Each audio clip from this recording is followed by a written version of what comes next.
Pastor Chris ओयाखिलोम द्वारा वचन को हम सीखेंगे। आज the realm of the spirit part 1 हम सीख रहे हैं। आत्मा का क्षेत्र हम सीख रहे हैं। पास्टर क्रिस ओयाखिलोम प्रार्थना कर रहे हैं। उन प्रार्थनाओं के शब्दों को मैं आपके सामने ट्रांसलेशन कर रही हूँ। धन्यवाद हो परमेश्वर के आत्मा, हम तेरी आराधना करते हैं। धन्यवाद हो तेरे लिखित वचनों के लिए और प्रकाशनों के लिए जो प्रभु यीशु मसीह के बारे में बताता है।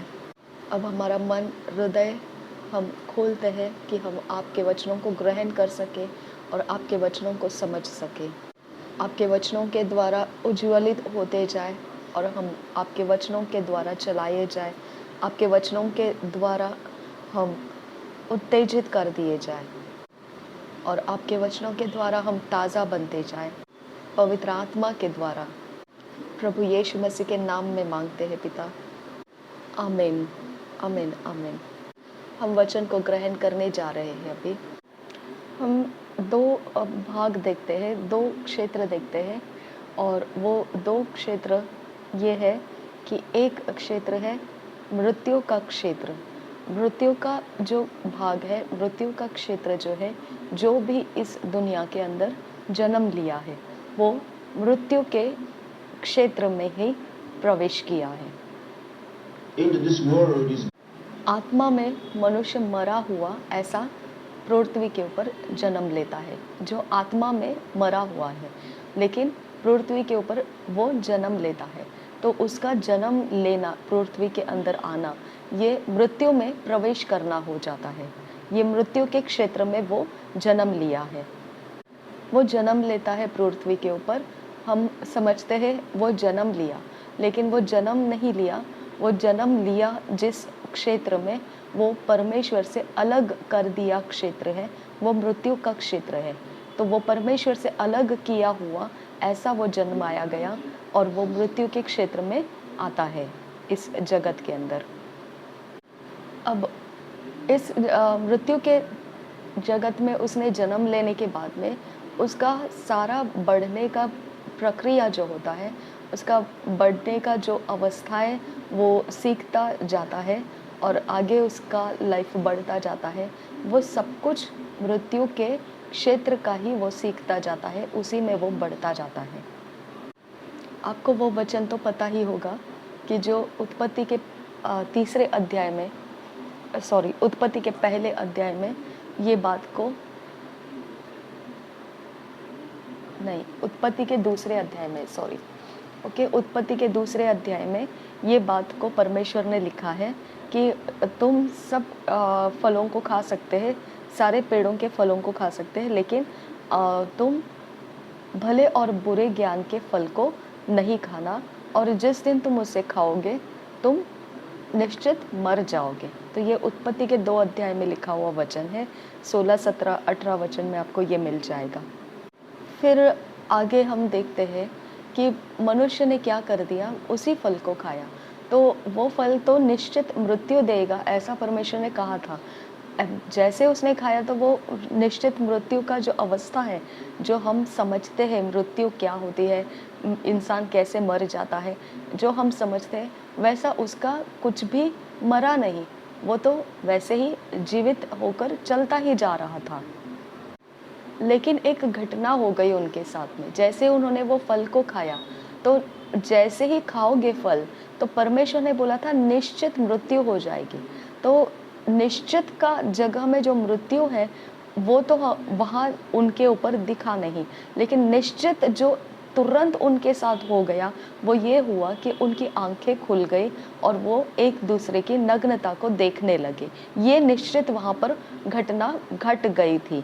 तो निश्चित मृत्यु हम वहाँ पे नहीं देख पा रहे, लेकिन निश्चित एक चीज़ वहाँ पर अलग हो गई उनके जीवन में, और वो है उनकी आंखें खुल गई और वो एक दूसरे के शरीर की नग्नता को समझने लगे। और वहाँ से फिर वो परमेश्वर से छुपने की कोशिशों में लग गए। वो छुपने की कोशिशों को करना शुरू कर दिए। अब ये घटना से हम इतना तो पता लग जाता है हमको कि कुछ तो हुआ, और बहुत निश्चित रूप से वहाँ पर कुछ तो घटना में से हुआ। लेकिन कहाँ से शुरुआत हो गया, कैसे शुरुआत हो गया, वो हम नहीं समझ पाते हैं। लेकिन वो फल खाने के बाद ही इसकी शुरुआत हुई है।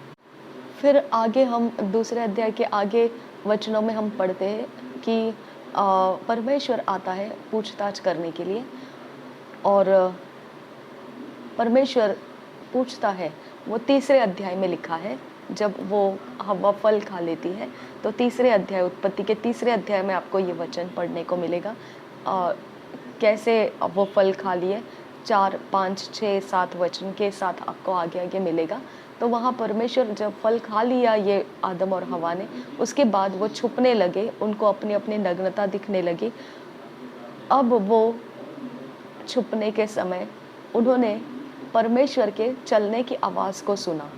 परमेश्वर के चलने की आवाज़ को सुनकर वो एक दूसरे को छुपाते रहे, छुपते रहे।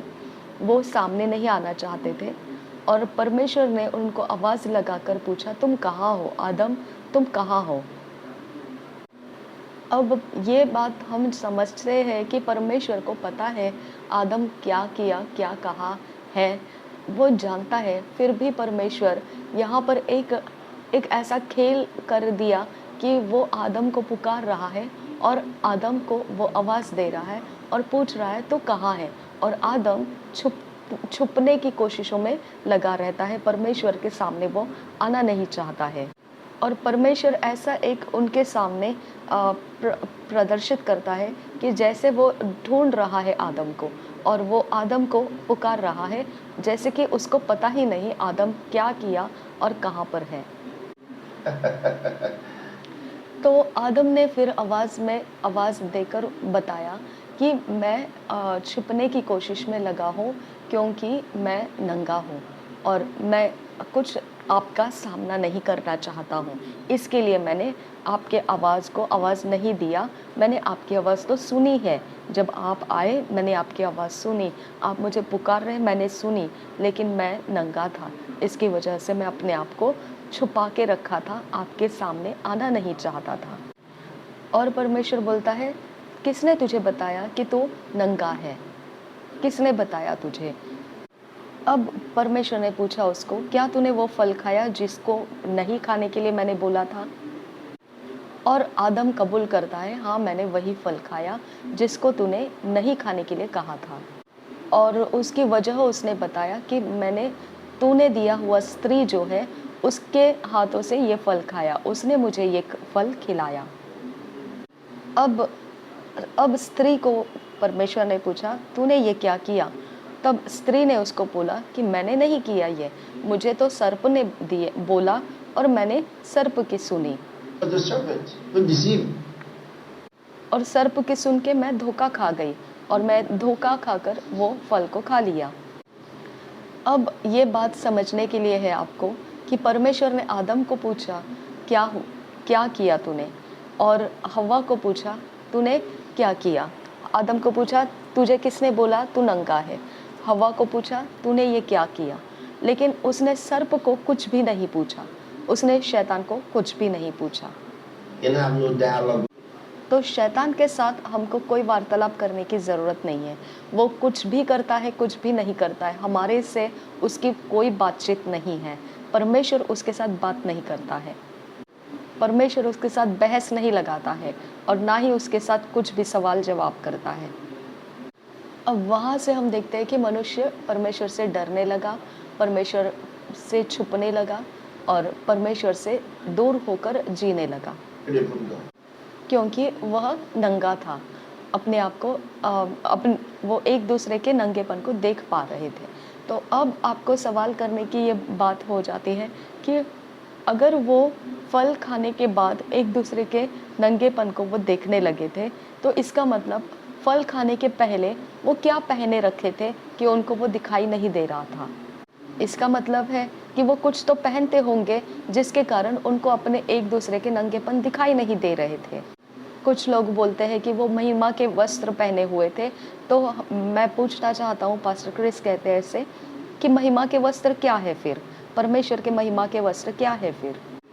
नहीं, ऐसा कुछ भी नहीं है कि वो कोई महिमा के वस्त्र पहने हुए थे, ऐसा कुछ भी नहीं है, ऐसा कुछ था नहीं उस समय।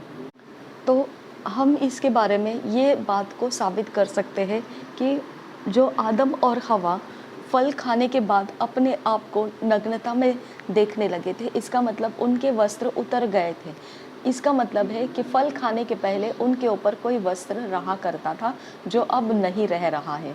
ये जो वस्त्र था, वो परमेश्वर का, जो आप देखते हैं कि यूहन्ना जो प्रकाशित वाक्य में बहुत सारे स्वर्गदूतों को देखता था और उस उनके साथ वो जाता था, आता था और बातें सुनता था, बातें करता था।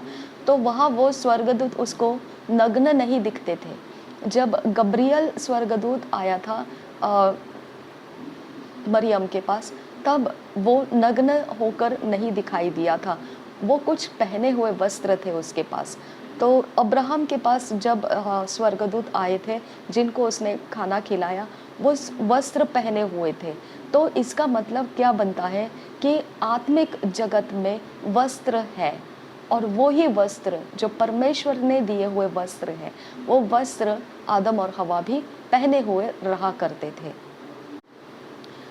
और यीशु मसीह को भी जब देखा जाता है, तब वो अपने वस्त्र में देखा गया था। वो वस्त्र के साथ दिखाई देता है। तो इसका मतलब आत्मा के जगत के अंदर परमेश्वर वस्त्र रखा हुआ है, और वो वस्त्र आदम और हवा के ऊपर से हट गया जब वो फल को खा लिया था। अब आप ये देख सकते हैं कि हम यहाँ पर कपड़ों को सिलवाते हैं और पहनते हैं। तो इसका मतलब स्वर्ग में भी कपड़ों को सिलवाने वाला कोई ऐसा टेलर है, ऐसा हम समझ सकते हैं, ऐसा हम सोच सकते हैं। ये मैं अपनी तरफ से बात कर रहा हूँ, ऐसे पास्टर क्रिस ओयाखिलुम बोल रहे हैं। अब उन्होंने एक और उदाहरण दिया। वो कह रहे हैं कि आप कुर्सियों के ऊपर बैठते हैं या ज़मीन पर बैठते हैं, आप बैठने का आसन आप चलाते हैं अपने जीवन के समयों में। तो इसका मतलब क्या है? बैठने का आसन परमेश्वर के पास भी है, और इसके लिए आप भी उसके जैसा ही बैठने के आसन लगाते हैं, बैठते हैं आप। तो परमेश्वर भी बैठता है, उसके सिंहासन के ऊपर वो बैठता है।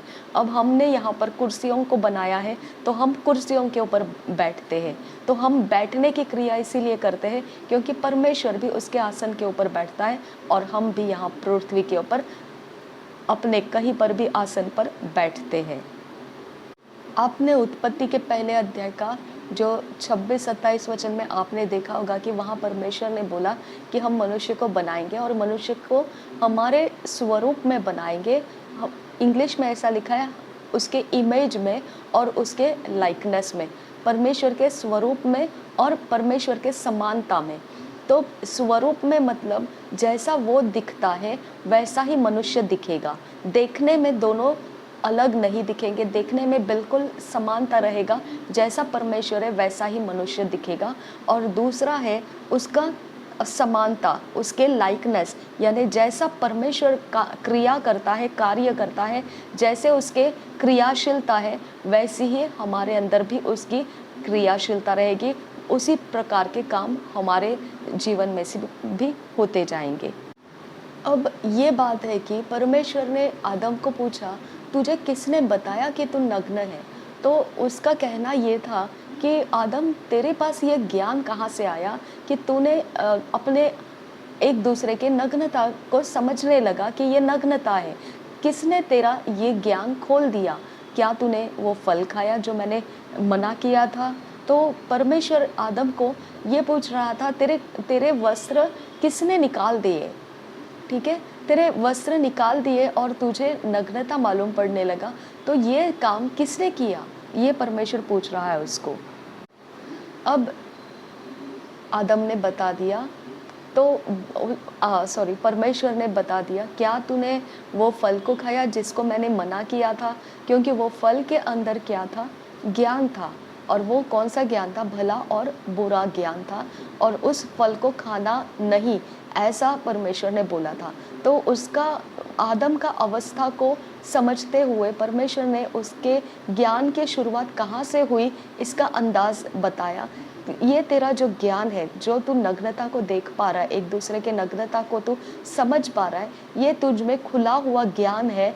ये तेरा ज्ञान तुझे बता रहा है, तो ये ज्ञान कैसे आया? शायद से तूने वो फल खाया होगा। क्या तूने वो फल खाया जो मैंने तुझे मना किया था? तो उस मकसद को परमेश्वर ने आदम और हव्वा के सामने खुलवा दिया कि ये जो तुम्हारी शुरुआत हुई है, तो इसके पीछे का जो सीक्रेट है वो क्या है? क्या तुमने वो फल खाया जिसके बारे में मैंने तुमको मना किया था? अब आदम को अगर आप देखोगे तो जैसा ही उसने फल खाया, उन्होंने दोनों ने अपने आप को छुपाने की पहली कोशिश की। वो डर गए थे और वो परमेश्वर का सामना नहीं करना चाहते थे और अपने आप को वो नग्नता में देख रहे थे। वो नग्नता को पहले वो छुपाने की कोशिश करने लगे।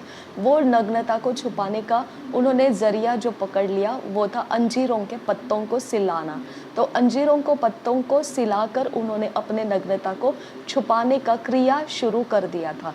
ये क्रिया शुरू किया था उन्होंने, ये क्रिया शुरुआत कर चुका था वो लोग, और ये क्रिया उस फल के अंदर से उनको मालूमात कर रही थी।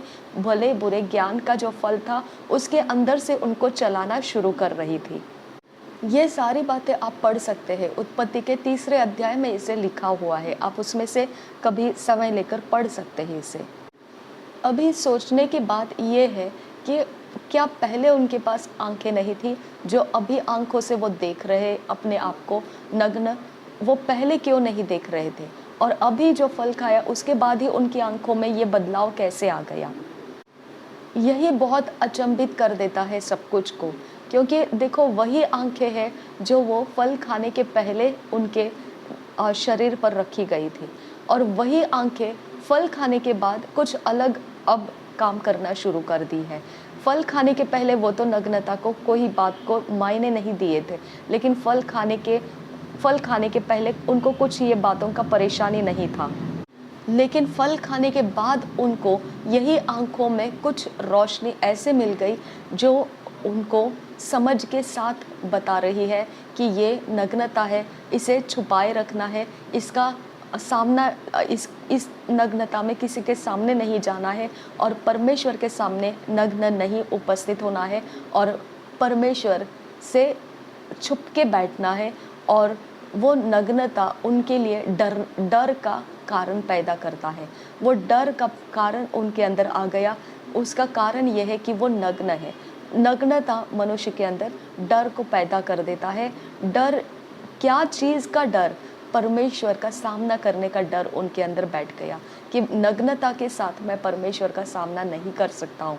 तो डरने का मतलब क्या हो जाता है कि वहाँ पर वो उस जानकारी को भले बुरे ज्ञान के फल के अंदर से प्राप्त कर रहा था।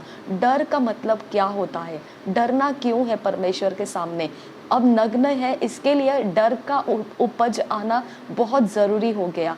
बेधड़क आप परमेश्वर के सामने नहीं जा सकते। ये सारा काउंसलिंग वो भलाई बुराई का फल उनके अंदर से शुरू कर दिया।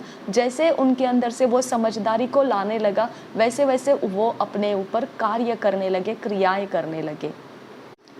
और मैं अपनी तरफ से भी आपको ये बात को बताती हूँ कि इसी कारण से हमारे अंदर ये जो पीढ़ी परंपराओं के रीति रिवाजों को आ गया है। अब मैं अपनी तरफ से आपको हेल्प कर रही हूँ इस बात को समझने के लिए।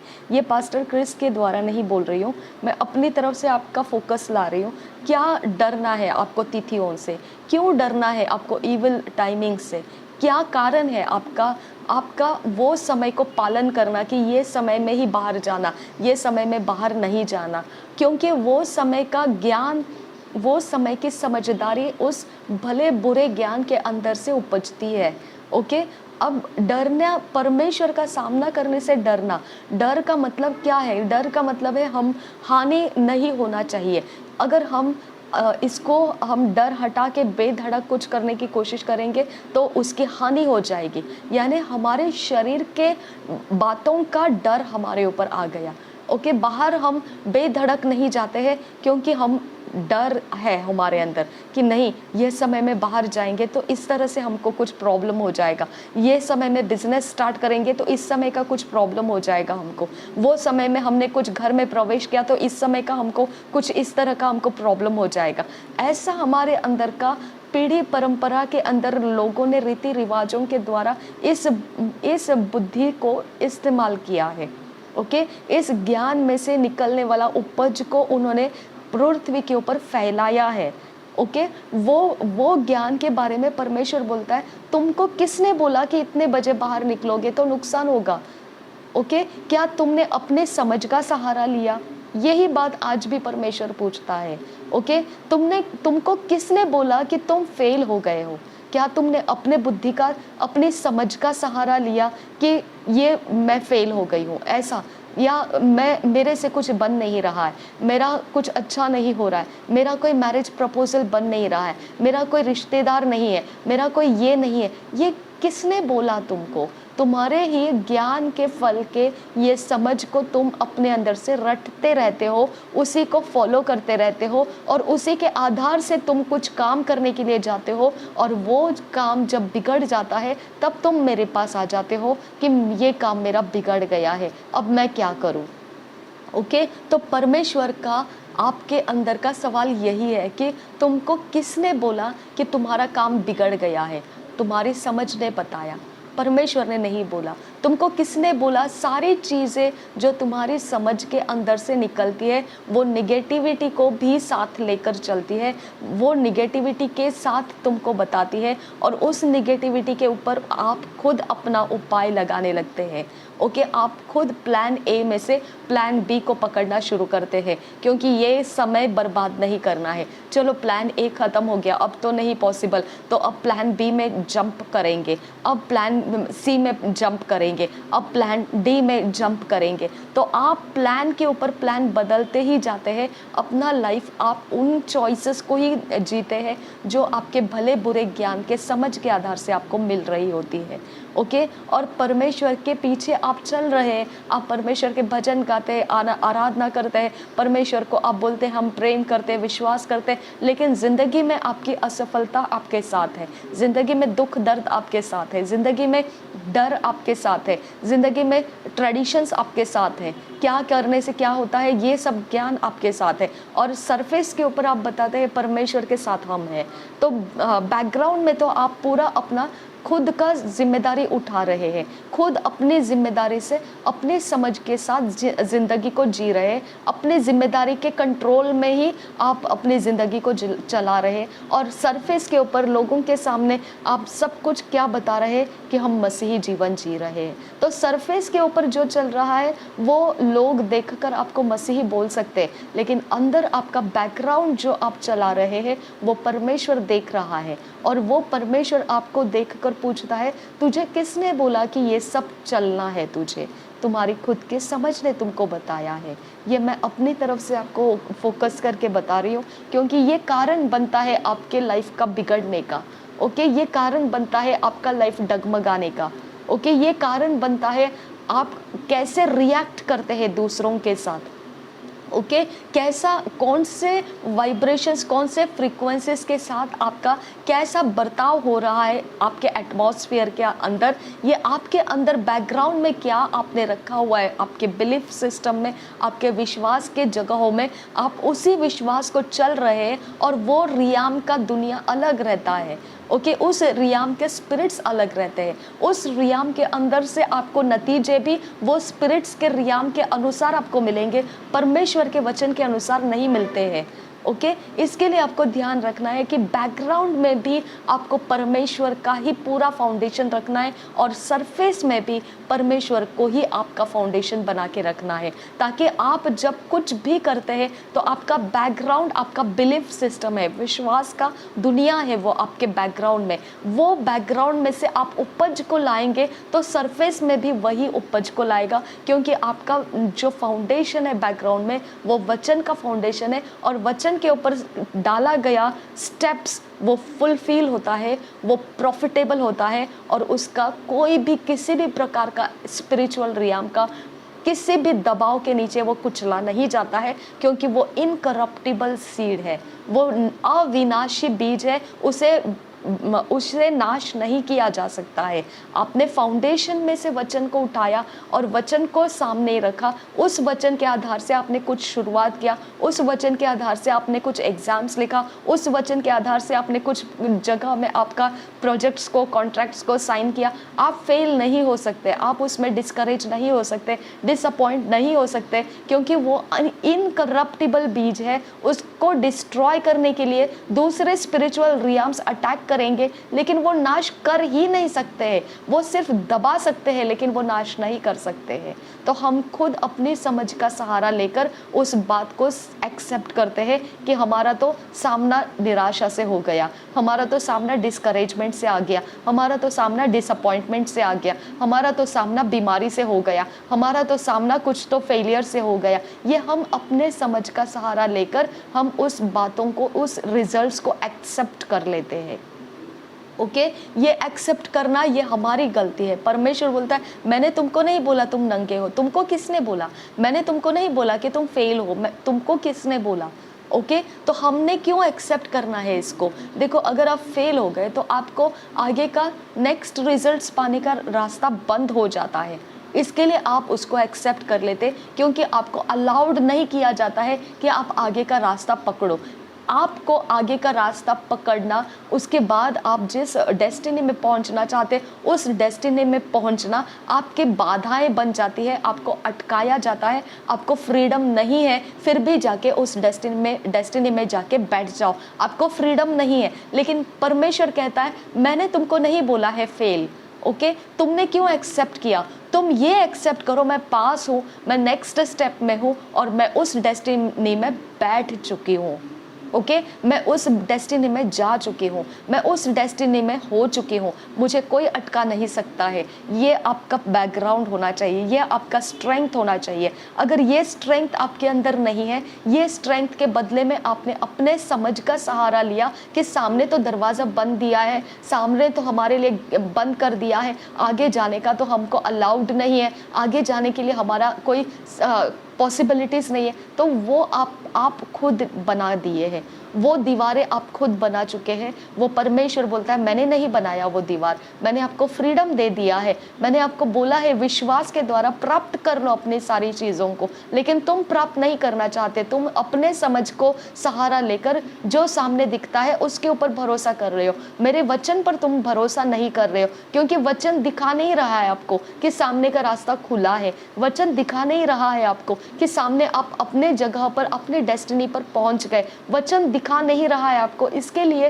तुम जो दिख रहा है उसके ऊपर आप भरोसा कर लेते हो और खुद अपने आप को फुल स्टॉप पे लाके रख देते हो। आपको फुल स्टॉप पे लाके नहीं रखना है, आपने अपनी तरफ का जो फाउंडेशन है उसका इस्तेमाल करना है। सामने के रास्ते खुलते जाएंगे, खुलते जाएंगे, खुलते जाएंगे। अपना विश्वास आपने खोना नहीं है। मैं अपनी तरफ से आपको ये सब बातों को इस विषय के बारे में ये टीचिंग के बीच में दे रही हूँ, ठीक है? आपको इसे पकड़ लेना है, क्योंकि ये फाउंडेशन है। इस फाउंडेशन के ऊपर आप खड़े रहोगे तो आप मसीही जीवन का पूरा फ़ायदा उठा सकते हो। अगर ये फाउंडेशन आप नहीं पकड़ोगे तो आपका बैकग्राउंड में दूसरा विश्वास है और आपका सरफेस के ऊपर दूसरा विश्वास है। ये दोनों विश्वास एक दूसरे के ऑपोजिट स्पिरिट्स को अट्रैक्ट करते हैं और इनके रिजल्ट्स भी ऑपोजिट है एक दूसरे के। ओके ना घर के ना घाट के, ऐसे हो जाता है। इसके लिए आप वन स्पिरिचुअल माइंड में चलना शुरू करो। इस रिकॉर्डिंग के बाद में मैं वो भी अपलोड करूँगी कि एक मन, स्पिरिचुअल माइंड में आपका एक तरफा माइंड कैसे रखना है, सिर्फ और सिर्फ परमेश्वर के वचन की तरफ का माइंड आपने कैसे चलाना है, वो भी मैं अपलोड करूँगी। अब इस बात को भी आप सुनिए आगे। अब यहाँ पे आपको पास्टर क्रिस एक्सप्लेन कर रहे हैं, पास्टर क्रिस ओयाखिलोम आपको एक्सप्लेन कर रहे हैं कि बता रहे हैं आपको कि ये जो आंखें थी वही आंखें हैं जो आदम और हवा को जब क्रिएट किया जा रहा था, सृष्टि किया जा रहा था, उस सृष्टि में जो आंखें बिठाई गई थी ये वही आंखें हैं। ओके इस आंखों का पहले तो कोई प्रॉब्लम नहीं था, लेकिन फल खाने के बाद ये प्रॉब्लम आ गया कि अब उसकी आंख कुछ एक्स्ट्रा देखने लगी है। अब ये एक्स्ट्रा देखने वाली बात जो है यहाँ पे आपको ध्यान रखना है। ये एक्स्ट्रा देखने वाली बात जो है वो आप उसी आंख से देख रहे हो। तो आपको एक्स्ट्रा देखना आता है। एक्स्ट्रा देखने का वजह कहाँ से शुरू हो गया? परमेश्वर ने जो फल नहीं खाना है, उस फल को खाने की वजह से आप वो एक्स्ट्रा देखने लगे। ओके? यानी आपकी आँखों को कोई भी जो परमेश्वर का आज्ञा तोड़ते हैं आप, परमेश्वर कहता है ऐसा मत करो, और अगर आपने वैसा किया तो आपकी आपकी आँखों में एक अलग सा पर्दा उठ जाता है। ओके? और आपको अलग से कुछ दिखने लगता है जो परमेश्वर से आपको भयभीत कर देता है, जो परमेश्वर का सामना आप नहीं कर पाते हो, अपनी ही समस्याओं को खुद सुलझाने के पीछे पड़ जाते हो। ओके? आपका भरोसा उठ जाता है परमेश्वर से। आप परमेश्वर को नहीं देखते हैं कि परमेश्वर इसे कर सकता है। इसका कारण क्या है? क्योंकि आपने कुछ ऐसा काम कर दिया है जिसके बारे में परमेश्वर को आप पूछे नहीं। ओके? जिसके बारे में परमेश्वर की सहमति आपने लिया नहीं, जिसके बारे में परमेश्वर ने ऑलरेडी बोल दिया होगा, नहीं नहीं ऐसा नहीं करना है आपने। ओके? तो आप फिर भी उसी दिशाओं में आगे जाते हैं, तो आपके आँखों के पर्दे उस दिशा में खुलते हैं जो नेगेटिविटी है। ओके? और उस नेगेटिविटी में आपको परमेश्वर का भरोसा टूट जाता है। आपको खुद का नॉलेज, आपको खुद की समझदारी आपको गाइडलाइंस देने लगती है, आपने क्या करना है, आपने क्या नहीं करना है। ओके?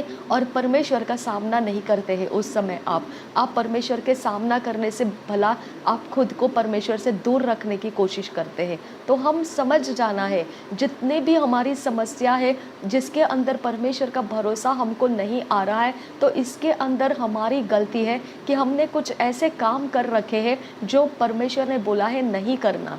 ओके? हमने ऐसा कुछ कर दिया तो हमारे अंदर से परमेश्वर का सपोर्ट टूट जाता है। ओके? परमेश्वर जो हमको विश्वास का आत्मा दिया है वो डिस्कनेक्ट हो जाता है हमारे अंदर से। हमारी खुद की मर्जी का प्लान्स, हम खुद के मर्जी का रोड मैप हम बना लेते हैं, और उस रोड मैप के एंड को हम देखते नहीं हैं। हम बस वो रोड मैप निकालते हैं अपने समस्याओं का हल करने के लिए, और वो रोड मैप के ऊपर हम चलना शुरू कर देते हैं, लेकिन अंत उसका डेस्टिनी, अंत उसका हमेशा डिस्ट्रक्शन ही रहेगा। ओके?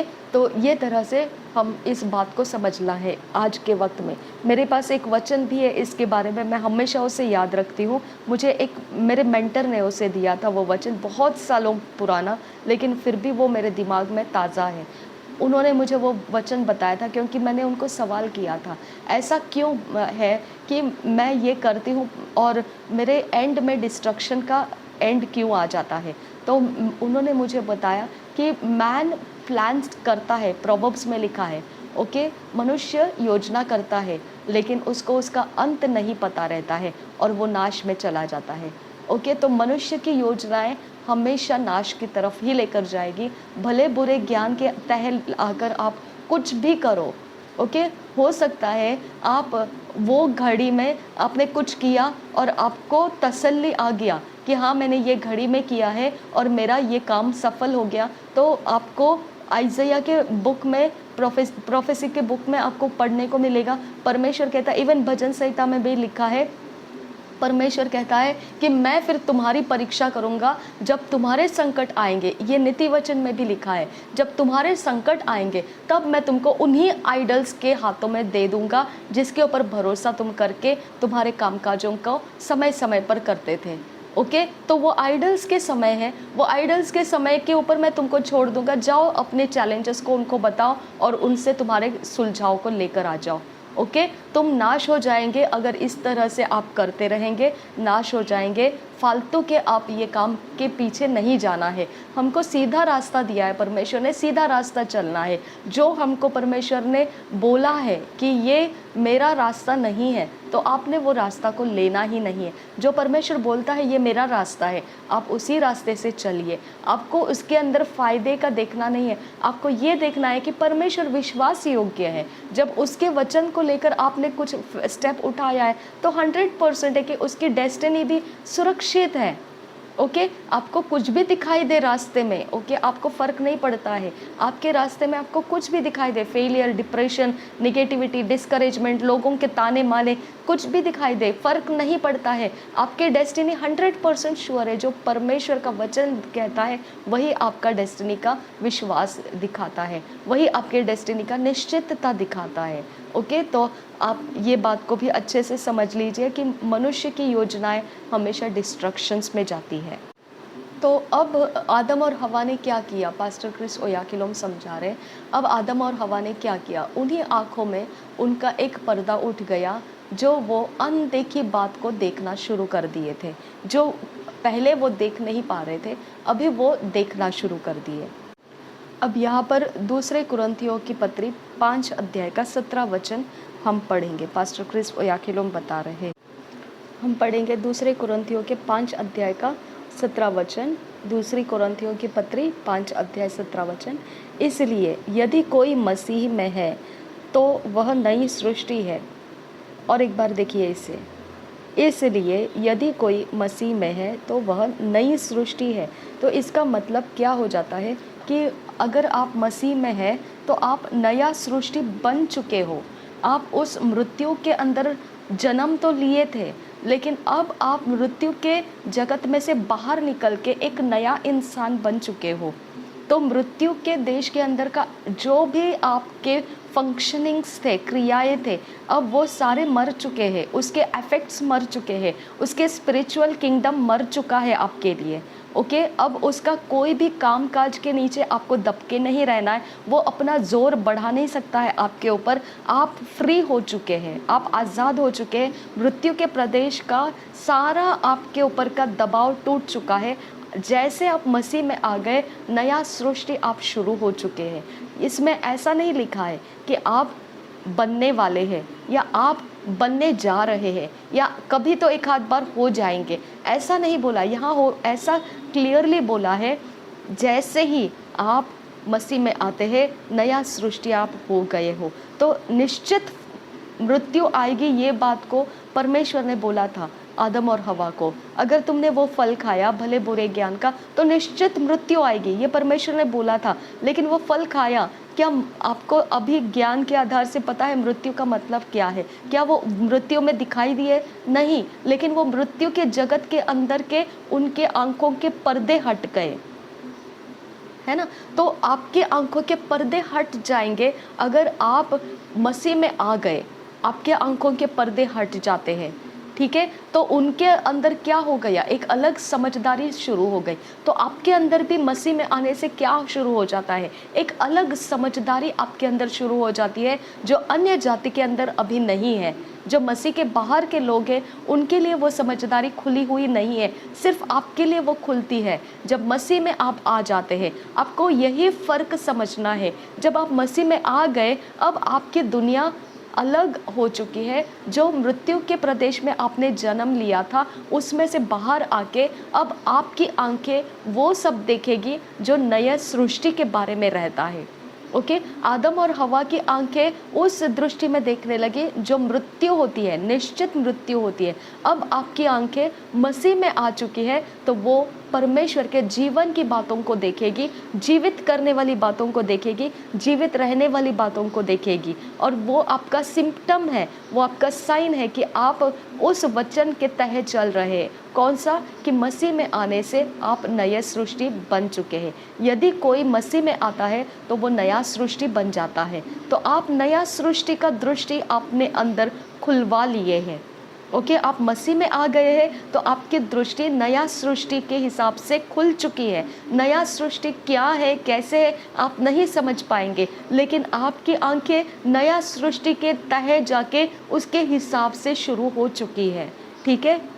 इसके आगे आप देखेंगे लिखा है ऐसे कि पुरानी बातें बीत गई है। तो यहाँ पे आपको वायदा नहीं दिया है कि बीतने वाली है, यहाँ पे आपको कंप्लीट हो चुका, फिनिश हो चुका, ख़त्म हो चुका बात बता रहा है। वो बोल रहा है पुरानी बातें बीत चुकी है, ख़त्म हो चुकी है। मृत्यु के प्रदेश में आपने जो किया कराया, जो कुछ भी है, ख़त्म हो चुका है, उसको दी एंड लग चुका है, फुल स्टॉप लग चुका है। आप बाहर निकल आ चुके हैं, नया सृष्टि हो चुके हैं। अब आपको इस समय के वक्त में आपके आंखों के पर्दे उठ चुके हैं। अब आपके आंखों के पर्दे जो दिखाई देंगे आपको, वो आप यही देखेंगे, नया सृष्टि के तहत जो दिखना चाहिए वही आपको देखने को मिलेगा। नया सृष्टि की समझ आपके अंदर आ चुकी है। आपकी समझ जो आपको समझाती है परमेश्वर के बारे में, वो इसीलिए समझाती है क्योंकि आपके अंदर नया सृष्टि शुरू हो चुका है। तो पुरानी वाली जो सृष्टि थी, उसके कार्य जो थे, उसके फंक्शंस जो थे, उसके ऑपरेशंस जो थे, सब कुछ जो पुराना जीवन था, मृत्यु के प्रदेश का जीवन था, खत्म हो चुका है, फुल स्टॉप लग चुका है। इस बात को आपको पूरी तरह से अपने विश्वास में पकड़ लेना है, क्योंकि अगर इसके ऊपर आपने विश्वास नहीं किया तो आप दूसरी तरफ पलटी हो जाते हैं, आपके खुद का समझ का सहारा लेने लगते हैं आप। ओके, तो आपको प्रूफ करने की ज़रूरत नहीं है कि ये ऐसा हुआ है या नहीं, आपको वचन बता रहा है। क्योंकि हमने देखा है, जो उत्पत्ति में 3 अध्याय में हमने देखा है कि परमेश्वर कहता है अगर तूने भले बुरे ज्ञान का फल खाया तो निश्चित मृत्यु हो जाएगा। तो असलियत में क्या हो गया? असलियत में उसका मृत्यु तो हम नहीं देख रहे, लेकिन असलियत में वो मृत्यु के समझदारी में चलने लगा और देखने लगा, है ना। तो वैसा ही हम नया सृष्टि में जब आ जाते हैं, हम मसीह में आ गए, तो नया सृष्टि जब हम बन गए हैं तो हमारी आंखें नया सृष्टि का सारा देखेगा और हमारी समझ नया सृष्टि के आधार का ही हमको बताएगा। ठीक है, ये इतना ही सच है जितना उत्पत्ति में नग्नता दिखाई दिया उनको, फल खाते ही नग्नता दिखाई दिया उनको, उनके समझ में वो अंजीर के पत्तों को सिल के यूज़ करना दिखाई दिया, वो समझ आने लगा उनको, परमेश्वर से छुपना उनको समझ में आने लगा। अब आपको समझ में क्या आता है? नया सृष्टि बनने की वजह से परमेश्वर के प्रेजेंस में जाना, आराधना करना, परमेश्वर के वचन को पढ़ना, परमेश्वर के लिए हम उपवास और प्रार्थना के द्वारा, अपने सारी प्रार्थनाओं के द्वारा, वचन के द्वारा हम अपने डिमांड्स को परमेश्वर के सामने रखना, हियाव के साथ परमेश्वर को प्रेम करना, परमेश्वर को आप आराधना करना, प्रशंसा करना। ये समझ कहाँ से आई आपको? ये सारे क्रियाएं कैसे आपकी बदल गई? ये सारी फाउंडेशन है, नया सृष्टि में से निकलता है और आपके समझ को वो आपको मिलता है, आप उस समझ को लेके चलते हैं। वही समझ आपको पहले नहीं थी, अब ये समझ आपको इसीलिए आया है क्योंकि ये मसीह के तहत आने के बाद ही ये आंखें खुल जाती है। ठीक है, तो इसके बारे में आपको विश्वास है या नहीं पूछने की ज़रूरत नहीं है। ये उतना ही सच है जितना आपने उत्पत्ति के अध्याय में देखा कि उनकी आंखें खुल गई, वैसे यहाँ पे आपकी आंखें खुल गई है। आपकी आंखें परमेश्वर की ओर खुल गई है, वहाँ उनकी आंखें मृत्यु की तरफ खुल गई है। ठीक है, अब इसके आगे क्या लिखा है? इसके आगे लिखा है, देखो सब बातें नई हो गई है। तो अब आपको यहाँ पे वो बात याद रखना है कि आपको बोला है देखो, आपको ये नहीं बोला है सुनो। देखो का मतलब अब आपका भरोसा आप ले लो, आप इसके बारे में जानकारी ले लो कि अब सब कुछ नया हो चुका है। ओके, तो आप अपने अंदर ये जानकारी को समेट लीजिए कि सब कुछ नया हो चुका है। अब आपको कोई भरोसा दिलाएगा कि नहीं नहीं, पुरानी बातें अभी भी आपके पीछे पीछे आ रही है, आपके पीछे वो नहीं आ सकती है। जैसे आदम और हवा ने फल खाया था तो उनका जो पहला वाला स्थान था परमेश्वर के साथ का, वैसा ही उनका चलना फिरना नहीं था, उनका बदल गया था क्योंकि उनको दिखाई दिया था, उनके देखने के तरीके चेंज हो चुके थे। उस देखने के तरीकों में से उन्होंने अपनी समझदारी का सहारा लेकर अपने ऊपर कुछ क्रियाएं करना स्टार्ट कर दिया था। तो आप उस दुनिया से बाहर आ चुके हैं अभी। ओके अब उस दुनिया से बाहर आ चुके हैं, तो जितना सच वो दुनिया में हुआ था उतना ही सच ये दुनिया में, अब मसीही दुनिया के अंदर आपका ये सच्चाई है कि आप पुरानी बातों से पूरी तरह से बाहर आ चुके हैं, पुराने श्रापों से बाहर आ चुके हैं, पुरानी चीज़ों से, जो कुछ भी आपका पुराना वक्त में हुआ किया था, मृत्यु का प्रदेश था, वो ख़त्म कर दिया परमेश्वर ने, फुल स्टॉप डाल दिया है उसके ऊपर। अब आपको वो मालूम पड़े या नहीं मालूम पड़े, लेकिन इसकी शुरुआत हो चुकी है, इसका सारा काम तमाम हो चुका है और आप नया शुरू कर चुके हैं। आपके सारी चीज़ें नए बन चुकी हैं, सारे आपके सोच, आपका देखना, आपका उठना बैठना चलना फिरना, सब कुछ ये तय आ जाता है कि आप मसीही में आए हैं और नया सृष्टि बन चुके हैं। नए सृष्टि के तहे आपका सब कुछ नया बन रहा है। नए सृष्टि के अंदर पुराना दाखरस नहीं डाला जाता है।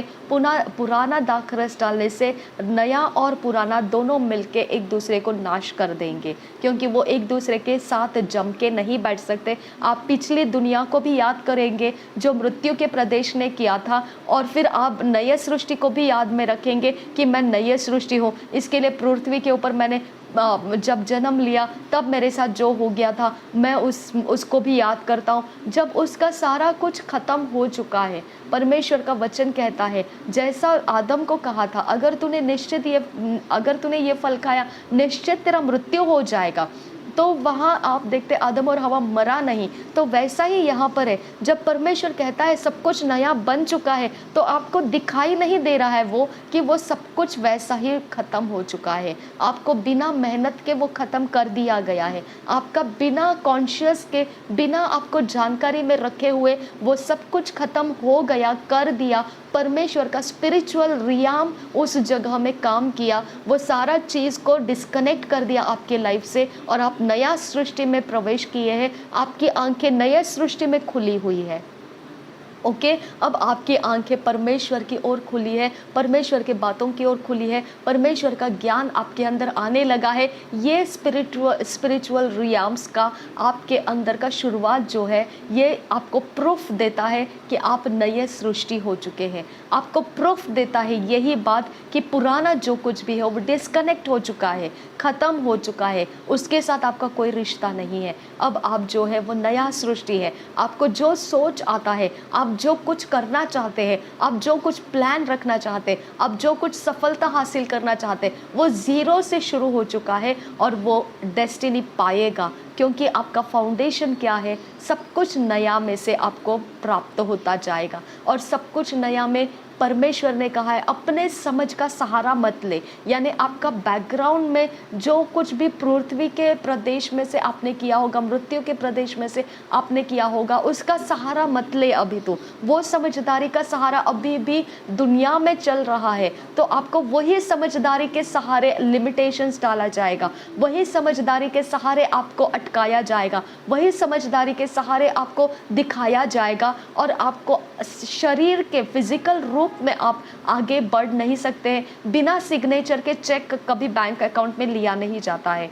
ये बात तो इतनी ही सच है। अगर फिजिकली सिग्नेचर करो, उसके ऊपर अमाउंट डालो और वो बैंक को सही ढंग से दे दो, सही नाम के साथ दे दो, तो वो प्रोसीजर में चला जाएगा। अगर आप सिग्नेचर नहीं डालोगे और बैंक में जाके वो चेक दोगे, चाहे नाम सही हो लेकिन फिर भी वो सिग्नेचर के बिना है, तो वो एक्सेप्ट नहीं किया जाता है। तो फिजिकल वर्ल्ड का ये जो रूल्स है, रेगुलेशंस है, ये आपको अटकाता है। लेकिन ये रूल्स और रेगुलेशंस उनके लिए है जो मृत्यु के प्रदेश में जन्मे हुए हैं। ओके जो मसीह में नहीं आए हैं, उनके लिए वो सारे रूल्स एंड रेगुलेशंस को उनको फॉलो ही करना है, उसके बाहर उनके लिए कोई सक्सेस नहीं है। ओके फिर उनको स्पिरिचुअलिटी को यूज़ करना पड़ता है ताकि वो सक्सेस हो जाए। तो वो स्पिरिचुअल किंगडम उनका डार्कनेस पावर का स्पिरिचुअल किंगडम है, उसके अंदर वो सारे प्रॉफिट के रास्ते दिखते हैं, सारे उनको दुश्मनियों को कैसे निभाना है वो रास्ते दिखते हैं, लोगों के रिश्ते कैसे तोड़ना है, अपना फ़ायदा कैसे करना है, सारा सेल्फिश डिज़ायर्स उनको उसके अंदर से दिखते हैं और वो रास्ते को वो चलते हैं, उनका वो स्पिरिचुअल किंगडम का उसका फ्रूट्स है उनके साथ। ओके, हमारे पास स्पिरिचुअल किंगडम जो है परमेश्वर का वचन है। जब हमको परमेश्वर को फिजिकली मूव करना है, फिजिकली हमारा रास्ता क्लियर करके लेना है, तो हमको ये एक रास्ता है स्पिरिचुअल किंगडम का। हमारा स्पिरिचुअल किंगडम हमको बताता है परमेश्वर के वचन पर भरोसा कर और तू उस लिमिटेशंस को मत देख, क्योंकि वो लिमिटेशंस मैंने नहीं डाला है। ओके, तो अपने समझ का सहारा मत ले, पूरी तरह से तेरा प्लान मेरे हाथ में दे दे, मैं उसको सक्सेसफुल करूँगा और सक्सेस करने का रास्ता मैं खुद चलाऊँगा तुझे। ओके, तुझे पास ऑन करने का रास्ता मैं खुद वहाँ काम करने जा रहा हूँ, फिजिकली काम करने जा रहा हूँ। ओके, उसका स्पिरिचुअल किंगडम हमारे काम के लिए आगे निकल जाता है। उसने कहा तेरे से पहले मेरा स्वर्गदूत मैंने भेज दिया है, तेरे आगे जाके वो टेढ़े मेढ़े रास्तों को सीधा करेगा। पहाड़ की तरह अगर कोई भी तेरी समस्याएं, उसको ज़मीन के स्तर मेरे स्वर्गदूत बना देंगे, तुझे चिंता नहीं करना है। ओके, जहाँ पर गड्ढे लगे वहाँ पर ज़मीन का रास्ता बनाकर तुझे मैं उसके पार लेकर जाऊँगा। यानी फिजिकल वेज में आपको परमेश्वर स्पिरिचुअल किंगडम में से सहायता रिलीज करेगा, लेकिन वो आपको सहायता लेने के लिए पहले पुराना मशका आपका टूट जाना है, पुराना दाखरस आपका खत्म हो जाना है, पुराने अवस्थाओं के अंदर से आपने लिया हुआ। इवन इजराइलियों को भी उनका पुराना व्यवस्था को बंद करना पड़ा।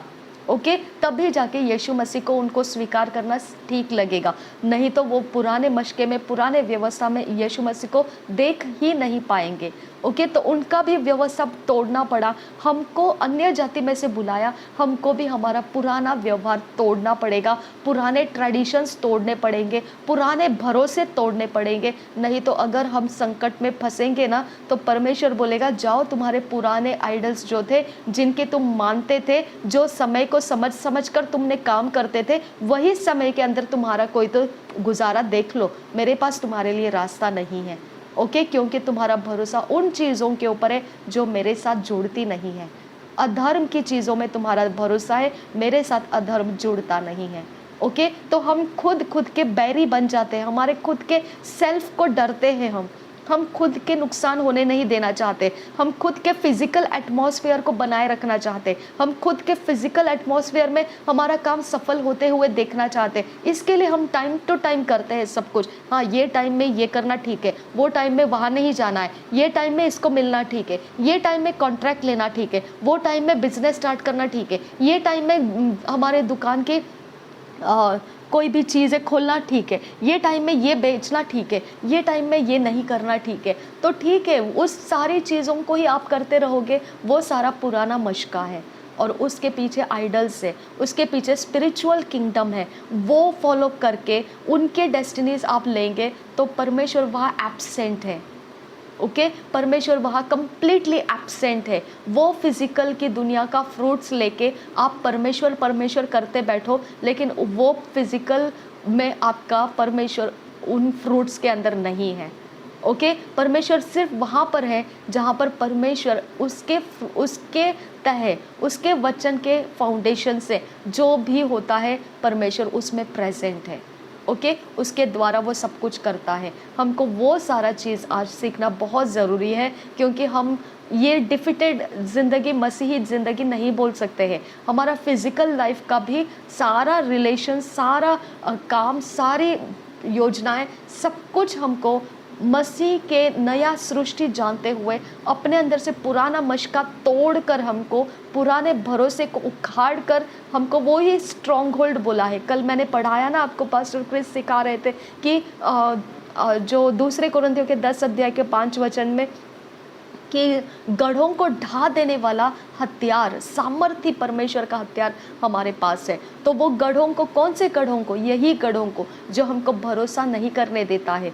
ओके, कि हम उसके बिना भी काम कर सकते हैं, उसके अलावा हम काम कर सकते हैं, उसके बिना हमारे काम काज सही हो सकते हैं। इस पर हम भरोसा नहीं करना चाहते हैं। हमको लगता है नहीं, वो सब पालन करने से, आज मैंने येलो ड्रेस पहनना है, कल मैंने रेड ड्रेस पहनना है, आज मैंने ब्लैक ड्रेस पहनना है, परसों मैंने वाइट ड्रेस पहनना है, परसों मैंने कोई तो बैंगनी रंग का ड्रेस पहनना है, और उसके बाद मैंने कुछ तो पिंक कलर का ड्रेस पहनना है, उसके बाद कुछ तो स्काई ब्लू कलर का ड्रेस पहनना है, उसके बाद मेरा बॉडी को 3-4 दिन नहाना नहीं है, मैंने 3-4 दिन के लिए बिल्कुल अपने आप को कुछ भी सोप साबुन से कुछ नहाना नहीं है, शांति से ऐसे ही पड़े रहना है। नहीं, रॉन्ग है ये।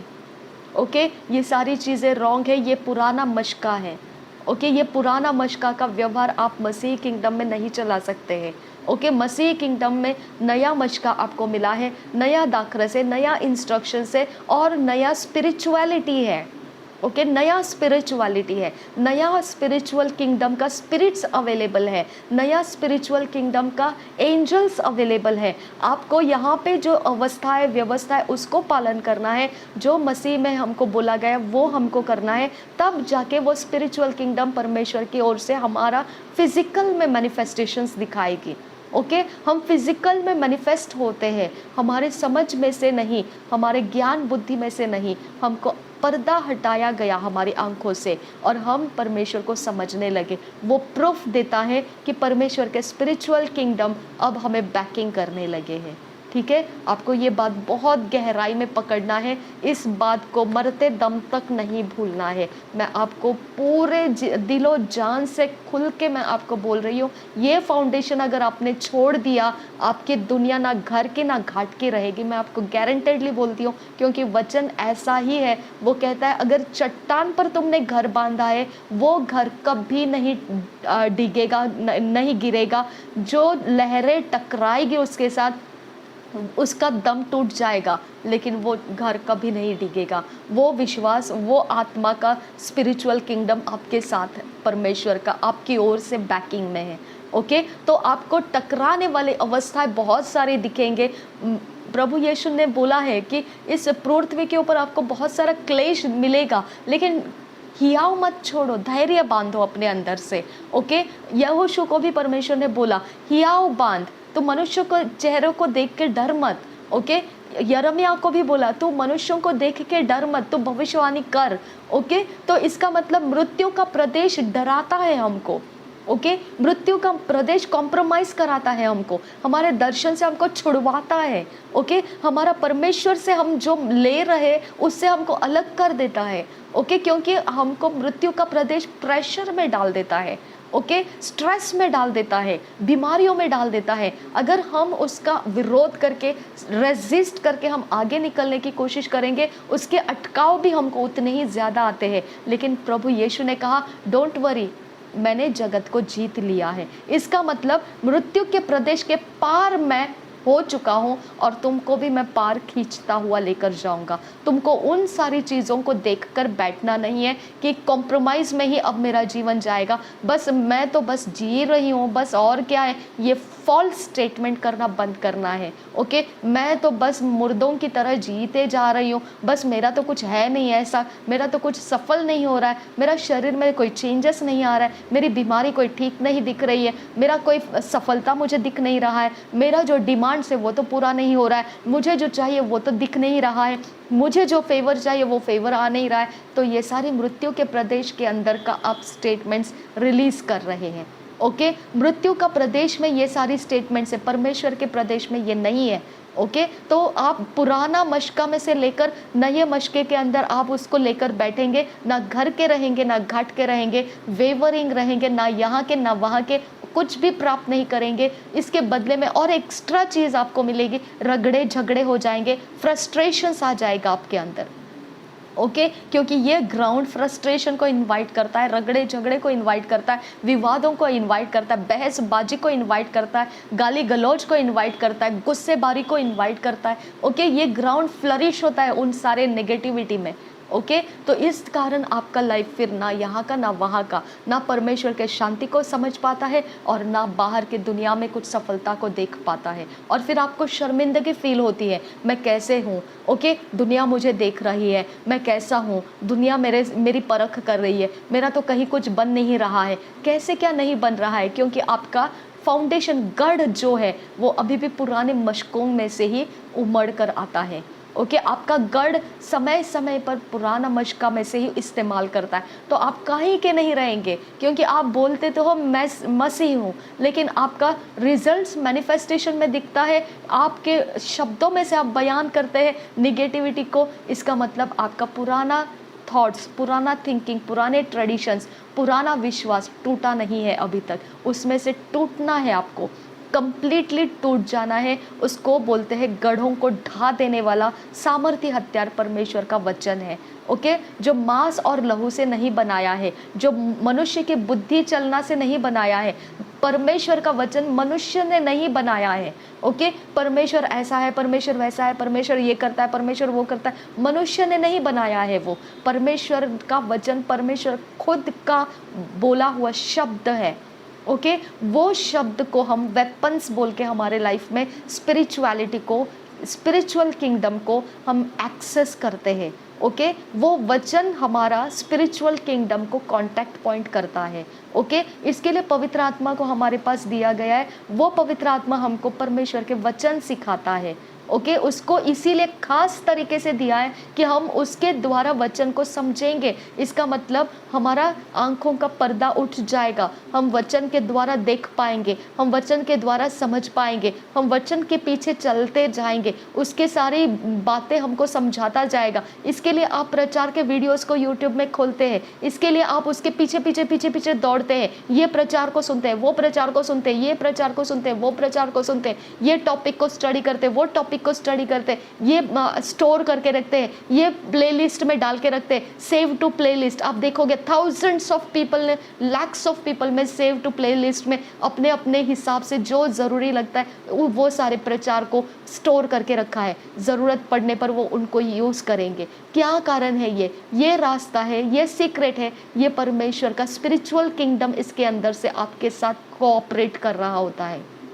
ओके, आप वर्शिप करते, वर्शिप सॉन्ग्स में आनंद लेते, ढेरों सारे वर्शिप के सॉन्ग्स के लिस्ट आप लगा के रखते प्लेलिस्ट में, ताकि जब ज़रूरत पड़े आप उसको लगा सके, आप उसका आनंद लेते। ये क्या है आपके साथ? आपको नया सृष्टि का स्पिरिचुअल किंगडम बैकअप कर रहा है, बैकिंग कर रहा है, नॉट बैकअप, बैकिंग कर रहा है। समझ में आया? तो आपका स्पिरिचुअल किंगडम के तहत रहिए। आप पुराने मशकों में से उठा के लेना चाहोगे तो आप आउटसाइड द बाउंड्री चले जाएंगे। आउटसाइड द बाउंड्री जाएंगे तो आप परमेश्वर को दोष नहीं देना, क्योंकि परमेश्वर ने आदम और हवा को रोका नहीं, परमेश्वर आपको भी नहीं रोकेगा।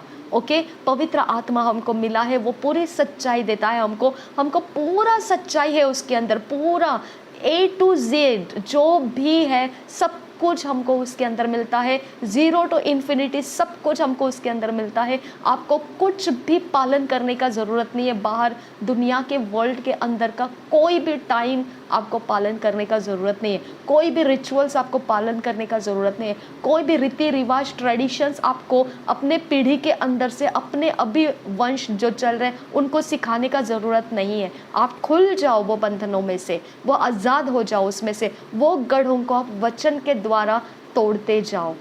ओके, वो गढ़ों को तोड़ना है, टूट जाना है वो गढ़ को। मैं इसके वॉरफेयर प्रेयर्स में अपलोड करूंगी। उस गढ़ को टूटना बहुत ज़रूरी है, क्योंकि उस गढ़ में रुक के आप परमेश्वर के बेनिफिट्स को नहीं ले सकते हैं। वो गढ़ आपका मजबूती है, वो खुद की रुकावट है आपके लिए। उस गढ़ में से बाहर आओगे, परमेश्वर में खुल के आप आ जाओगे, पूरा विश्वास उंडेल दोगे परमेश्वर के ही बातों में। कोई बात नहीं है, कितना भी बजने दो, आप निकलो बाहर, परमेश्वर के काम करो। कोई बात नहीं है कौन आपके साथ क्या ट्रीटमेंट कर रहा है, आपका स्पिरिचुअल किंगडम भी मौजूद है आपके साथ। ओके, कोई बात नहीं है, कोई कैसा अटैक, कैसा फेलियर आपका सामना कर रहा है, कैसे लोग आपके सामना कर रहे हैं, कोई परवाह नहीं, आपका स्पिरिचुअल किंगडम भी आपके साथ मौजूद है। ओके, वो उनके स्पिरिचुअल किंगडम है, हम हमारे अंदर के स्पिरिचुअल किंगडम के साथ है। ओके, हमारा स्पिरिचुअल किंगडम अगर हमको बिना बताए बाइबल के वचन समझा सकता है, तो वो बिना बताए हमारे शत्रुओं से भी वो फाइट कर सकता है। ओके, हम जहाँ कहीं जाते हैं, परमेश्वर का वचन कहता है भजन संहिता 91 में कि मैंने तेरे लिए स्वर्गदूत को अपॉइंट किया है, तो जहाँ कहीं जाए तेरे पाँव को ठेस ना लगे। ओके, मैंने उसको बोला है कि तुझे वो हाथों हाथ उठा ले। ओके, तो इस तरह से परमेश्वर ने कितने सारे स्वर्गदूतों को अपॉइंट करके रखा है, हमको उसके बारे में तो गिनती भी नहीं है। और प्लस हमको यीशु मसीह के द्वारा समझ में आता है कि अगर हम परमेश्वर को मांगेंगे स्वर्गदूत, तो वो हमारे लिए स्वर्गदूतों को भेजेगा, कभी जब शत्रु फिजिकली हमारे विरोध में है। ओके, जब शत्रु फिजिकली मनुष्यों के बॉडी को इस्तेमाल करके हमारा विरोध करने आता है, तब परमेश्वर का बेटा प्रभु यीशु मसीह, हमारा प्रभु, हमको बताता है, अगर मैं पिता से कहूँ तो क्या वो मेरे लिए लीजियंस ऑफ एंजल्स भेजेगा नहीं? 12 लीजियंस ऑफ एंजल्स वो भेजेगा नहीं? तो इसका मतलब उसने बोला जो मैं कर सकता हूँ वो तुम भी कर सकते हो। ओके, उसने ऑलरेडी बोला है, जो पिता ने मुझे परमिशन दिया है वो तुमको दे दिया है मैंने। जो पिता का मेरे पास है वो सब तुम्हारे पास है। अगर वो बोल रहा है मैं मांग सकता हूँ, तो आप क्यों नहीं मांग सकते? अगर वो प्रार्थना करके आपको प्रोटेक्ट करता है, तो हम क्यों नहीं प्रार्थना करके हमारे लव्ड वंस को प्रोटेक्ट करें? अगर वो प्रार्थना करके हमारे लिए लाजरस को जिंदा कर सकता है ताकि हमारा विश्वास बढ़े, तो हम क्यों ना पिता से मांग के चमत्कारों को करके लोगों का विश्वास परमेश्वर पर ला सकते हैं? जो वो कर सकता है वो हम कर सकते हैं। वो पहले जाके प्रार्थना में बैठता था, परमेश्वर के सुनता था, और फिर दिन में आके लोगों में प्रचार करता था। तो फिर हम क्यों ना वैसा करें कि हम भी प्रार्थना करें, पहले दिन के शुरुआत के पहले से ही हम अपने आप को रेडी करें और लोगों के बीच में आके हम वचन बांटना शुरू करें, लोगों के ज़रूरतों को पूरा करना शुरू करें। हम उसको इमिटेट करना है। कल वचन में मैंने बताया, हमको परमेश्वर ने इमिटेटर्स बनने के लिए बुलाया है। ओके, हमको पुराने व्यवस्था को पकड़ना नहीं है, यानी पुरानी मशकें, जो हमारे अन्य जाति के पुराने रीति रिवाज को पकड़ के हमारा काम नहीं चलाना है डियर। ओके, जिस दिन ये आएगा उस दिन हमारे सामने सब गंदा गंदा गंदा गंदा दिखाएंगे, डर्ट दिखाएंगे सब कुछ। जिस दिन अच्छा रहेगा उस दिन हमको सब अच्छा अच्छा अच्छा दिखाएंगे। जिस दिन हमको कुछ अलग कुछ है, ब्लैक ड्रेस में दिखाई देंगे। जिस दिन हमारे साथ कुछ अच्छा है, वाइट ड्रेस में दिखाई देंगे। जिस दिन हमारे साथ कुछ तो बहुत खूंखार कुछ होना है, रेड ड्रेस में दिखाई देंगे। ये सब खेल खेलना बंद करना है, क्योंकि इसके पीछे से हमारा पुराना मशका फिर हमारी जिम्मेदारी उठाता है, और उसके बीच में परमेश्वर नहीं आता है। ओके, उसके बीच में परमेश्वर सिर्फ देखता है। परमेश्वर का स्पिरिचुअल किंगडम फेथफुल है परमेश्वर के साथ। अगर तुमने वचन को इस्तेमाल किया, वो विश्वास योग्य है किंगडम, परमेश्वर के वचन के आधार से वो आपका बैकिंग करेगा। अगर आपने पुराने मशकों में से लेना शुरू किया, वो किंगडम आपको सिर्फ देखता रहेगा। आप बोलेंगे परमेश्वर तू कहाँ था इस वक्त? ओके, वो वही है, लेकिन आपने क्या किया? अपने मशके बदल दिए। आपने पुराने व्यवस्था के, पुराने रीतियों के, पुराने रिवाजों के मशकों में से अपने जीवन का आधार लेकर फिर आप बोल रहे अब परमेश्वर तू कहाँ था? तो परमेश्वर के किंगडम जिम्मेदार नहीं है उसका जवाब देने के लिए। आपने देखा ना, परमेश्वर ने शैतान को जवाब नहीं दिया। उसने आदम को पूछा तुझे किसने बताया तू नग्न था? ओके, उसने हव्वा को भी पूछा तूने ये क्या किया, लेकिन उसने सर्प को कुछ भी नहीं पूछा। वो सर्प के साथ कुछ बहसबाजी नहीं करता है, वो आपके साथ भी बहसबाजी नहीं करेगा। आपको जो रिजल्ट आया आप देखो क्या है वो। ओके, आप अपने लिए जियो। परमेश्वर ने आपको बुलाया है, उस फाउंडेशन में अपने आप को बिल्ड करो अपने आप को। वो फाउंडेशन को टक्कर देने वाले दूसरे अन्य फाउंडेशंस को आप मैच करके लाके रखो मत। ओके, उसके साथ आधार करने के लिए, डिफेंड करने के लिए लाके रखो मत। ओके, हाँ मैं मसीह तो हूँ, लेकिन ये एक थोड़ा क्रिस्टल है मेरे पास, ये एक पत्थर है जो रखने से मेरा प्रॉफिट हो जाता है, वो सब मत करो। ओके, मैं मसीह तो हूँ, लेकिन मैं दिखने में बहुत सुंदर दिखती हूँ इसीलिए मैं बिंदी लगाती हूँ, मत कीजिए ऐसा। ओके, हाँ मैं बहुत अच्छी हूँ, लेकिन 5वां दिन जब आता है ना, तब सारे फीमेल्स लोगों ने अपना थोड़ा नग्नता दिखाना रहता है, थोड़ा उघाड़ा हुआ अंग दिखाना होता है, थोड़ा एकदम समथिंग डिफरेंट हो जाना है, तो आप उसके लस्ट में अपने आप को खुलवाना शुरू मत करो। ओके, हाँ आज का दिन ना ये 3rd डे रहता है, सबके साथ मेल मिलाप के साथ रहना है, तो इसके लिए आप सब जन मेल मिलाप के साथ, जो नहीं है दुश्मन भी रहेगा उसके साथ आप मेल दिखाना शुरू करते। 8वां दिन सारा कन्फ्यूजन रहता है, उस दिन आप सब कन्फ्यूज करके रखोगे। वर्शिप सॉन्ग एक धड़ में नहीं आएगा, यहाँ से थोड़ा निकलेगा, वहाँ से थोड़ा निकलेगा, वहाँ से थोड़ा निकलेगा, सब गड़बड़ी में चला जाएगा। ओके, क्योंकि 8th डे कन्फ्यूजन का डे रहता है। अगर ये सारे आइडल्स को आप फॉलो करेंगे, फिर रिजल्ट्स भी वो आइडल्स जिम्मेदारी उठाते हैं, उसका एंट्री डोर्स बन जाता है ये सब। ओके, और किसी के साथ कुछ बहस नहीं है, कुछ नहीं, लेकिन क्या है, आज 9th डे है। अरे बेचारा जो भोला भाला क्रिश्चियन रहेगा, जिसको कुछ भी नहीं पता है इसके बारे में, उसके ऊपर आप गाली गलौज के साथ टूट पड़ते हैं। वो सोचेगा मैंने तो इसका कुछ बिगाड़ा नहीं, ये आज क्या हो गया है इसको, ओके, ये क्यों मेरे ऊपर उखड़ गया, ये तो ऐसे गाली गलौज करने लगा, ये क्या तरीका है इसका, ये तो रगड़े झगड़े करने लगा आज मेरे साथ, ये क्या तरीका है। वो खुद कंफ्यूज हो जाएगा, अरे इसके साथ मेरा इतना अच्छा चल रहा था, अब क्या हो गया इसको, ये मेरा दुश्मन की तरह क्यों कर रहा है। फिर देखेंगे आप, एक दिन अच्छा वाला आएगा, वो अच्छे से बिहेव करना स्टार्ट करेगा आपके साथ। आप सोचेंगे ये क्या हो रहा है आपके साथ, कभी ये अच्छा रहता है, कभी बुरा होता है, कभी अच्छा रहता है। ये सारा वो उस पुराने मशके की व्यवस्था को पालन कर रहा है। कौन सी मशका, जो उसके ट्रेडिशन ने उसको सिखाया है, जो मृत्यु के प्रदेश ने उसको सिखाया है। समझ में आया। तो ये तरह से आप अगर जियोगे तो आप मैं आपको कोई गारंटी नहीं दे सकती हूँ आपके लाइफ का कहाँ पे पहुँचोगे आप, मुझे कुछ नहीं पता है, क्योंकि ये स्पिरिचुअल किंगडम है। आप जिसके सहारे तह लेंगे वो ही आपका डेस्टिनी डिसाइड करेगा। ओके, आप जिसकी मानोगे उसके गुलाम बन जाओगे, ये पत्रियों में लिखा हुआ है। अगर आप अनाज्ञाकारिता को मानोगे आप उसी के गुलाम हो जाओगे, आप शैतान का मानोगे उसके गुलाम हो जाओगे। आप 1 सेकेंड के लिए मानोगे, 1 सेकेंड के बाद वो आपको गुलामी में पकड़ लेगा। ओके, अगर आप परमेश्वर के वचन को मानोगे आप परमेश्वर के गुलामी में रहोगे, और वो जुआ बहुत हल्का और सहज है और वो ज़िंदगी देने वाला है। ओके, तो क्यों आप दूसरे स्पिरिचुअल किंगडम का सहारा लेना चाहते हैं। आज मैं यहाँ पे ये रखूँगी तो ये अच्छा हो जाएगा, मनी प्लांट डालूंगी मैं, मेरे घर के अंदर मनी प्लांट उगेगा ना तो मेरा बहुत पैसा बढ़ेगा। किसने बोला आपको।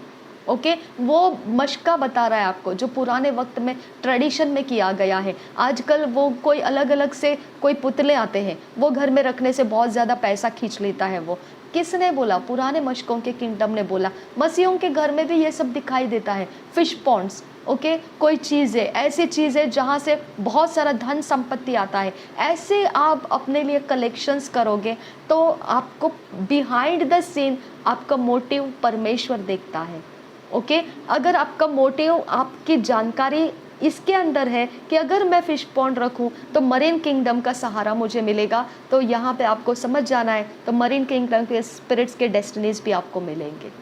ओके, अगर मैं ये दिन में, हाँ मैं ये दिन आया है तो इस दिन मैं मांस मच्छी नहीं खाऊंगा, ये दिन मैं पालन करूंगा, ठीक है। अगर ऐसा आप करते हो, उस किंगडम का गुलामी में फंस गए आप, वहाँ से आपको स्पिरिचुअल अगुवाइयाँ आएगी, आपकी आंखें उसको देखेगी, समझेगी, उस अगुवाई में आप चले जाओगे और डिस्ट्रक्शन हो जाएगा।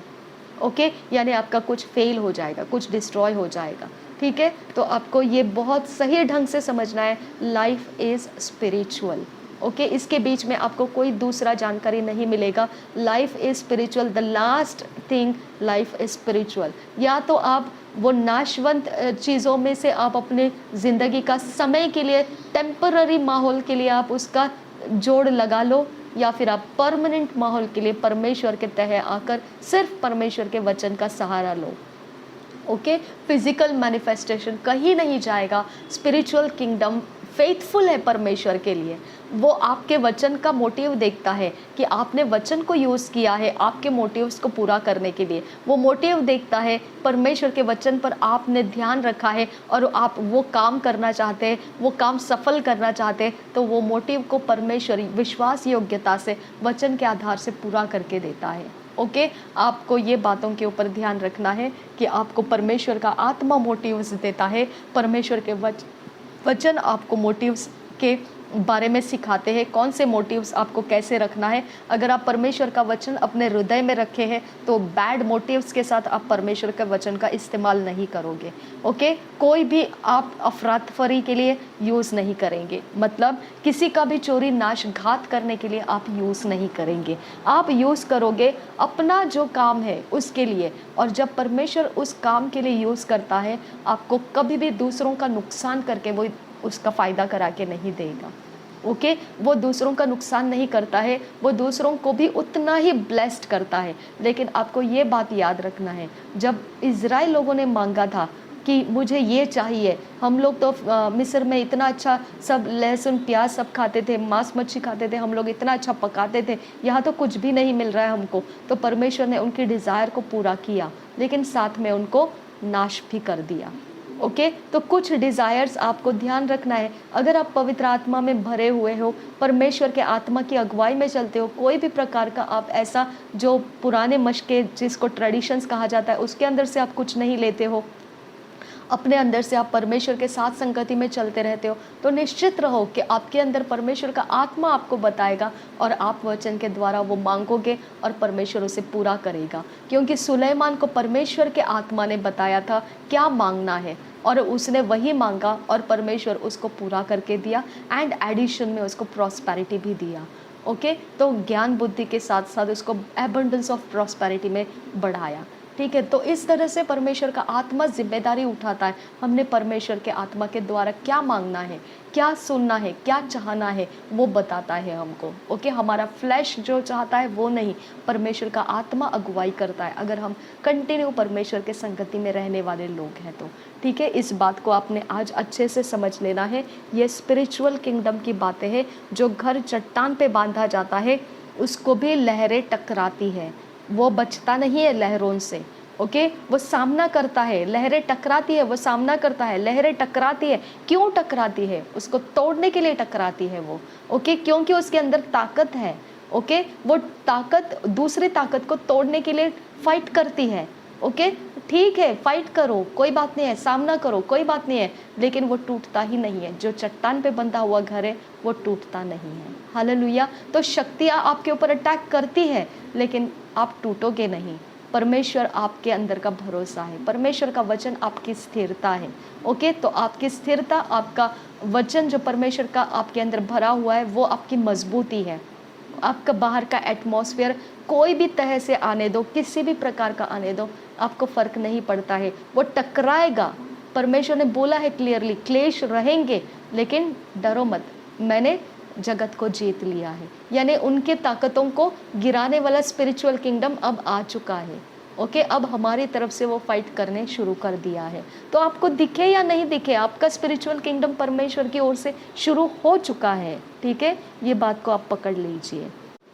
मैं आगे का जो पोर्शन है वो अगले इसमें रिकॉर्ड करती हूँ, अगले इसमें मैं रिकॉर्ड करती हूँ ताकि हम लोगों को और भी वचन है, बहुत सारे वचन हैं, ताकि आपको समझ में आए कि हमारा स्पिरिचुअल किंगडम पावरफुल है और वो काम करता है और उसका काम करने का तरीका नया सृष्टि के तहे है। आप पुराने मशकों में से जो कुछ करेंगे उसमें नहीं है। ठीक है, प्रभु यीशु मसीह हम सबके साथ बना रहे। आमीन, आमीन, आमीन।